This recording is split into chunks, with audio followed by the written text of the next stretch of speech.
Oh, today's a busy day, so YouTube, we're gonna hop right into this juicy episode. Are y'all ready? I'm ready. All right. I feel like I gotta get all of out. Oh, that's probably so nasty on YouTube. Y'all wanna hear that? Hold on.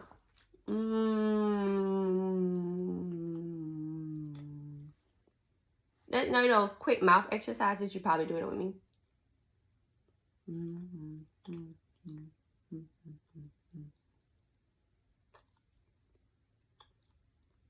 Okay. What up, crew? What's good? Welcome to another episode of the Crew Book Club podcast. I am so locked in, your host, Sade Hill. Let's get into it because it's juicy, it's good. This is juicy information, okay? And baby, this who gonna check me, boo? Oh my goodness. Lock in right now. First and foremost, how are you guys feeling? I hope you're feeling good, feeling great. Hey, feeling good, feeling great. How are you? Me, personally, I'm feeling better than what I was yesterday. I was just on Instagram before I got onto the pod saying how I had this whole T-Rex moment that my husband called it, where I was like, and my family was like, okay, we need to leave mommy alone. And they did. But it was really boiled down to communication. And yesterday was not a feel-good day for me. Today is a lot better. I recognize where I was at.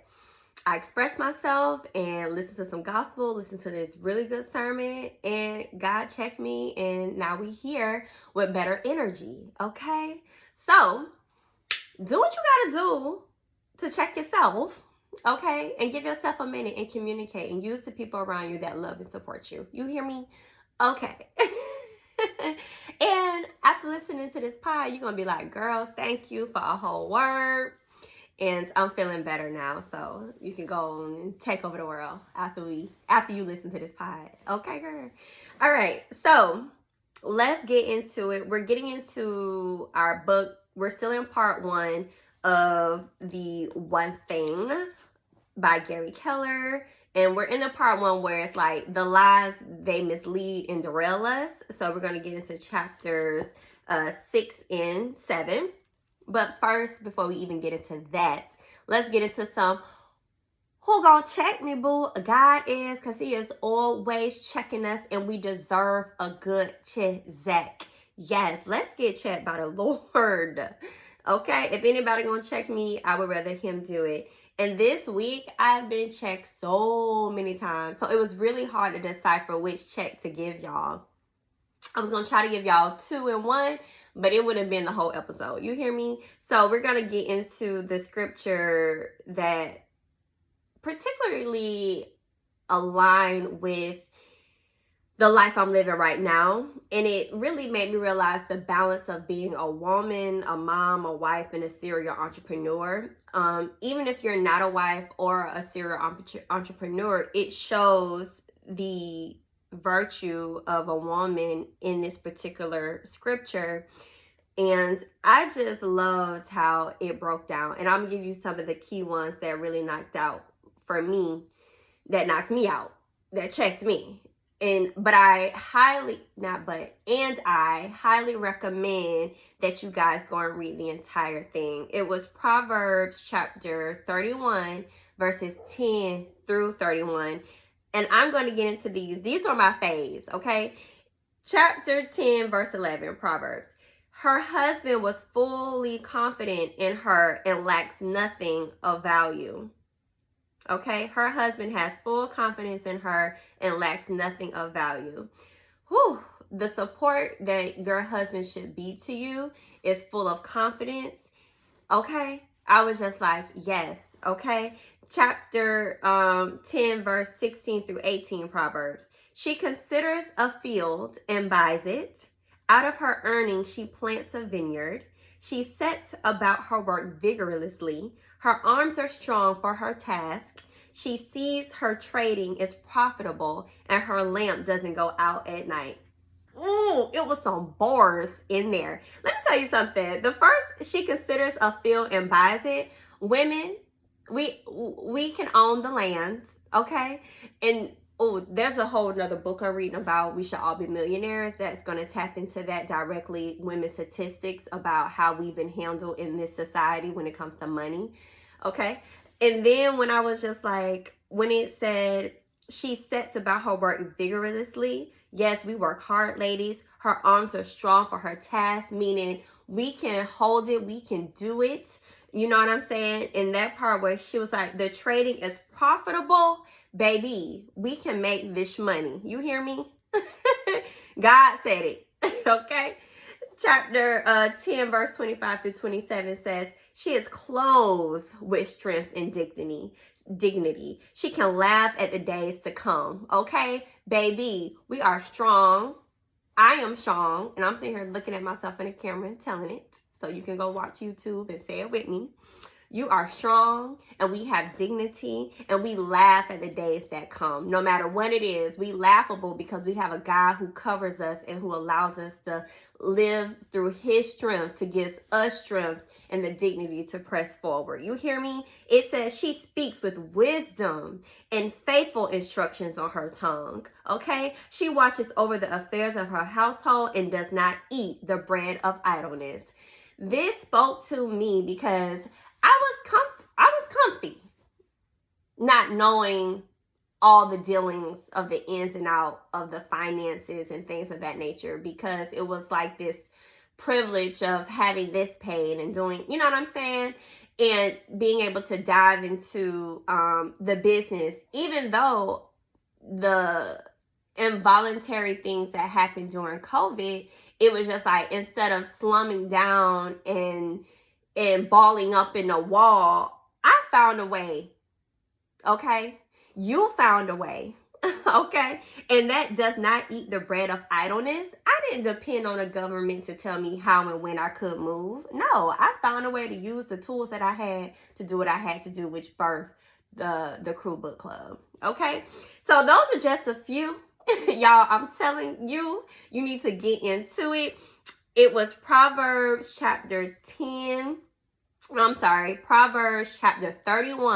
verses 10 through 31. Do yourself a favor and read this. I said I need to print this whole thing and let it be the affirmations that I read every day. Okay? It's in the word of God, like right there, y'all. Right there. Okay? Girl, you gonna thank me later. Okay, let's get into this book and continue with part 1 of the book, The Lies They Mislead and Derail Us. And the one thing, this one thing has got me tripping. Ay, this one thing I want to admit it, you think.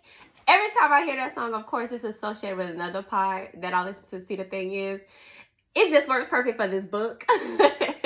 But anywho, chapter 6, the lie of a disciplined life. And I'm going to hit right in the beginning of the chapter. It says, the truth is we don't need any more discipline than we already have. We just need to direct and manage it a little better. So good.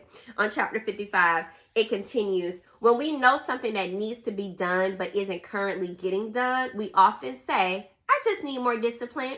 Actually, we need the habit of doing it, and we need just enough discipline to build the habit. Further down it says, so when you see people who look like quote unquote disciplined, i.e. me, what you're really seeing is people who've trained a handful of habits into their lives. This makes them seem disciplined when actually they're not. No one is. That is me. That is me. I ain't even gonna sit here and lie. Okay, it also says, in fact, you can become successful with less discipline than you think for one simple reason. Success is about doing the right thing, not about doing everything right. Wow. I gave up trying to be right in everything and just focus on being right in the things that I need to do and be right in. Big deal. A lot of us waste time on trying to be right in arguments and things that has nothing to do with our lives and our purpose and the things that we should be implementing. Sit on that, sis. Listen, this doesn't come from somebody that's been doing this for 10 plus years. This is coming from somebody who's been doing this for almost 2.5 years. because I really got my life together the end of 2020, like July 2020. That's when I started 75 Hard for the first time. So come on now. And imagine if I wouldn't have tried doing these things. Little bit by little bit, cultivated and moved me into other things that I'm doing now. So that's where I see the difference, okay? I took what I needed to be disciplined in the right things, and that's what made a difference. So I get this question all the time. How do you do it all? And it's not doing it all. It's just doing the right all. Okay? All right. So maybe this is how I need to explain it, how he said it on page 56. He says, what you will be is someone who has something regularly working for you because you regularly worked on it. You'll be a person who used selected discipline to build a powerful habit. Reading books was a selective discipline. Going to the gym was a selective habit that I chose, and that cultivated into where I'm in today, because reading books implemented knowledge and it gave me power. Okay. And so, which led to this podcast, which is leading to masterminds, and which could lead to one-on-one coaching. Like, that small habit of reading 10 pages a day has turned into this. So what small habit do you need to be doing to turn into what? Okay? On page 57, it says, the payoff from developing the right habit is pretty obvious. It gets you to the successes you're searching for. Oh, this is so good. What sometimes gets overlooked, however, is an amazing windfall. It also simplifies your life. Your life gets clearer and less complicated because you know what you have to do well and you know what you don't. When you do the right thing, it can liberate you from having to monitor everything. Oh, this is so good. I hope you guys are really catching that power in this chapter. Okay, let's go to page 58. So it says here, so how long do you have to maintain discipline? Researchers at University College of London have answers. In 2009, they asked the question, how long does it take to establish a new habit? They were looking for the moment when a new behavior became automatic or ingrained. The point of automaticity came when participants were 95% through the power curve and the effort it needed to sustain it about as low as it could get. There's a graph that shows how the habit forms, okay? They asked students to take an exercise and diet goals for a period of time and monitor their progress. The results suggest that it takes an average of 66 days to acquire a new habit. And they range it from 18 to 254 days. But around the 66th day, it became present a sweet spot, with easier behaviors taking fewer days on average and tough ones taking longer. Okay, so that whole 21-day thing, that's out the door. Research doesn't even support that. It just sounds pretty. Okay, and that's what I love about 75 Hard. It goes beyond the 66 days, and at least one of them habits you're going to continue for the rest of your life. Like mine was reading 10 pages a day and working out I was going from no working out barely to at least minimum one a day. Okay, and it also says here, it takes time to develop the right habit, so don't give up so soon. Decide what the right one, there's that one thing, is. Then give yourself all the time you need to apply all the discipline you can summon to develop it. That becomes the issue. That was my issue. I would be honing in on one thing for a little while, and then I felt like I wasn't getting the results I needed, so I would quit. It's not enough time. It's not enough time. So we have to give ourselves time, okay? All right. That was chapter 7. Was that yes. So that was the end of chapter 6. About the lie of a disciplined life. It's not that we need more discipline. We just need to apply the discipline to the right things, okay? All right, so that's how we get extraordinary results. It says here, harness the power of selected discipline to build the right habit, and extraordinary results will find you. I'm trying to tell you. I was just looking at another podcast clip, Sleep is for Suckers. I don't totally agree with that name. I feel like you should get some sleep. But I also haven't researched the reason behind the name, so I can't really comment on that. But anywho, I like the guy who's behind the pod and the girl.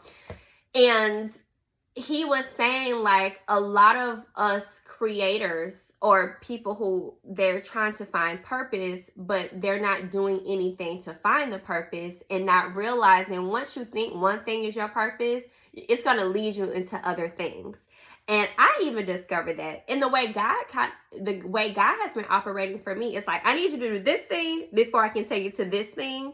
And then when I take you to that thing and you complete that thing, there's going to be another purpose to that thing. You know what I'm saying? So it's not always one solidified purpose. It could be one solidified purpose in this season, in this moment, that's going to take you to the next assignment.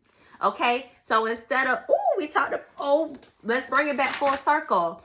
In the Who Gon Check Me, we talked about does not eat the bread of idleness. Let's stop being idle and do things that can lead us to figuring out our purpose.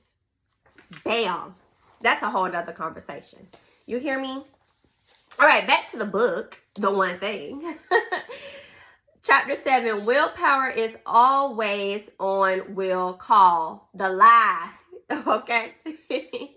Let's go to page 62 in the chapter. It says here, well, let me ask you, you know what willpower is? I had to look it up. Willpower, it says it here in the book too, on page 62. The ability to control oneself to determine one's action. Ooh, okay. It says also, it's a very pretty powerful idea, you would say. It sounds pretty, right? Okay, base it on training. It is called discipline, but do it because you simply can. That's raw power, the power of will. Okay, so he said it seemed so straightforward. It invoked my will and success was mine. I was on my way. Sadly, I didn't need to pack much, for it was a short trip. It says here, as I set out to impose my will against defeatless goals, I quickly discovered something discouraging. I didn't always have willpower. My willpower seemed to come and go as if it had a life of its own. Building success around full strength, on-demand willpower provided unsuccessful. My initial thoughts was, what's wrong with me? Was I a loser? We do this to ourselves because it's like, I was so excited about this. I had the will and the power to do this. But check this out, y'all. Willpower isn't will call. You can't just call it up when you want to, okay? It's connected to your body too. Listen, my willpower wasn't just sitting around waiting for my call, ready at the moment to enforce my will on anything I wanted. Most people assume willpower matters, but many might not fully appreciate how critical it is to your success. So you got some people like, oh, willpower, yeah, whatever. And then it's like, okay, willpower matters, but how are we using our willpower? We've been using it wrong. It says here, and I like the example of how he puts it, willpower, renewable energy. Think about it. Think of willpower like the power bar on your cell phone. Every morning you start with a full charge. As the day goes on, every time you draw on, you're using it up. So every time we draw on our willpower, we're using it up. Willpower has a limited battery life, but can be recharged with some downtime. That was me the other day, my T-Rex moment, okay? It's a limited but renewable resource because you have a limited supply. Each act of will creates a win-lose scenario where winning an immediate situation through willpower makes you more likely to lose later because you're using that energy in something else. So, as a result, page 65, we don't consider it a personal resource managed like food or sleep. This reportedly puts us in a tight spot for when we need our willpower the most. Okay? So this is what we need to understand. Food for thought. All right? Think of an example in the book. He was like, think of your brain. It takes up 1/5, but it uses 1/5 of the calorie to burn energy. So your brain is like a car. And he said in terms of mileage, it's like a Hummer. Y'all, I don't know if you ever drove a Hummer. I had a friend who owned a Hummer, and they would literally be like, I just filled up, and to get to a small area, it's like I'm already on half. So let's think about how we're using that. And that is resulting to food for thought on page 66 through 67. That's why our diets are so important. If you look at high achievers, they have a better diet, okay? To be able to prepare your body for the successes that you need, all right? So that's where your diet is important when it comes to your willpower. And how do you feel after you eat certain things? All right. I like how he puts it here. When your will, on page 68, when your willpower runs out, we all revert to our default settings. We get tired. We get lazy with ourselves. Listen here. The begs the question, what are your default settings? Do you recognize your default settings? I'm recognizing mine. Okay. It says here, if your willpower is dragging, would you grab the bag of carrots or chips? Will you be focusing on the work at hand or down for many distractions as they drop in? When your most important work is done while your willpower wanes, default will define your level of achievement. Average is often the results. So we have to realize when our willpower is depleting.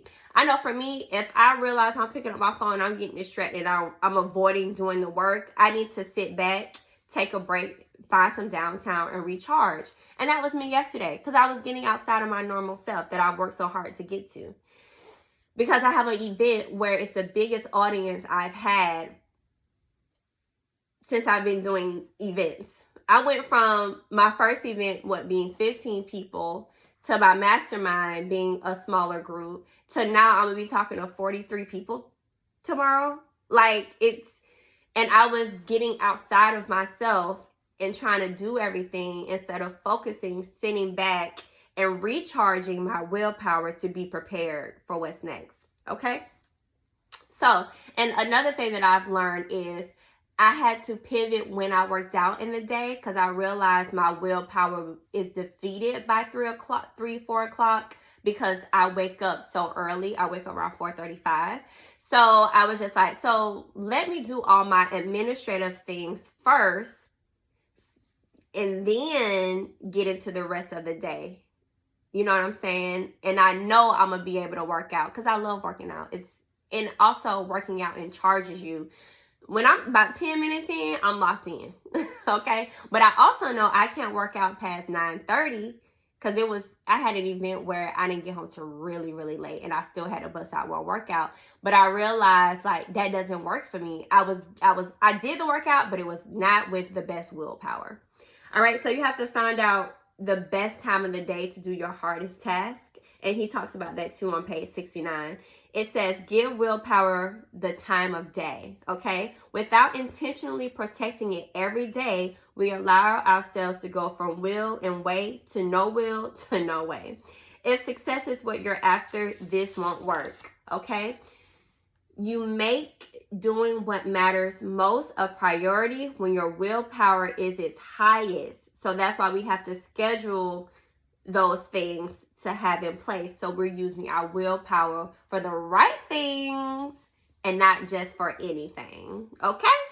I really love how he broke down willpower, and I hope you receive how discipline is a lie. We got enough discipline, child. You just need to be applying it to the right things. And also how to use your best willpower in your time of the day. And eating the right foods and things to help intensify your willpower and to keep it going. Okay? Woo! That was a lot of good, juicy information from this book. So I highly recommend getting it. You can definitely listen to it on Audible. We have that partnership with them as well, where you get a 30 days free of a premium experience, and you can listen to this book. Also, our other partnership, which you guys have to lock in with BetterHelp. We have that partnership where you get 10% off of therapy. That could be your habit that you need to be disciplined in, is going to therapy. It will absolutely change your life. Maybe the next 12 weeks, this is your one thing that you focus on before we meet, not 12 weeks, before we meet for the next mastermind, April 1st. Maybe the one thing you need to do is say, you know what, I'm going to be consistent in going to therapy once a week. And better that we have this relationship with BetterHelp, you can get 10% off. So go to betterhelp.com/crewlove. The link is also in the show notes, and get your 10% off of professional therapy. I use it. I've used it. I need to get back to it. But I have used it in the past. It is my go-to, okay? And so you can go to betterhelp.com/crewlove. That's betterhelp.com/crewlove. Get you some help, crew. All right. So let's get into the challenge of the week. And I hope you have a sneaky suspicion of what the challenge of the week is. Your challenge of the week is don't fight the willpower. You know how they say that song? Fight the power. Don't fight the willpower, okay? I don't want you to fight the willpower. Here, on page 71, it talks about this. 1, don't spread your willpower too thin. 2, monitor your fuel gauge. Full strength willpower requires full tank. Never let what matters most be compromised simply because your brain under fuel. Eat right and regularly. Okay? Time your tasks. Do what matters most first each day when your willpower is the strongest. Maximum strength willpower means maximum success. Okay? And find your motivation. All right? You know, the belief about your willpower also impact your self-control. So I want you to focus on all things willpower this week. All right? And don't fight your willpower. Build your days around how it works and let it do its part to build your life. That was on page 71, Big Ideas. I really want you guys this week to discipline the habit of your willpower. Oh, that was good. Okay? So, take notes. Find out this space in the pod. Look at the time. Go back and listen to this and write this down. Or you can also order the book. That link is in the show notes so you can actually highlight and follow along with these challenges of the week. Also, you can catch it on Audible so you can fast forward and rewind the book because I really want you guys to implement these challenges. I don't give challenges that I haven't completed. Okay? This is stuff. I ain't telling you what I think. I'm telling you what I know and what has actually worked. All right? And this book is a bestseller, so obviously it's working for others. So don't let your mind consume all this information and don't put it into play. Because all you're doing is cheating yourself and wasting your time. Okay?